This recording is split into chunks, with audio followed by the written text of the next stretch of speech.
सदर मुमलिकत आसिफ अली जरदारी और ईरानी हम मनसब मसूद पेजिशकियान की मुलाकात। अशाइया भी दिया गया। पाकिस्तान और ईरान का ताउन को मजीद वुसअत देने के अज़म का आदा। मौज़िज़ मेहमान ऐवान सदर से रवाना हो गए। पाकिस्तान का पुरामन मकासद के लिए ईरान के जौहरी प्रोग्राम की हिमायत का ऐलान। ईरान के साथ $10 अरब तिजारती हदफ जल्द हासिल करेंगे।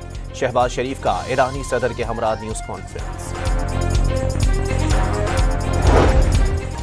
पाकिस्तान से गजा के लिए 100 टन इमदादी सामान रवाना। सामान उर्दून के रास्ते गजा पहुंचाया जाएगा।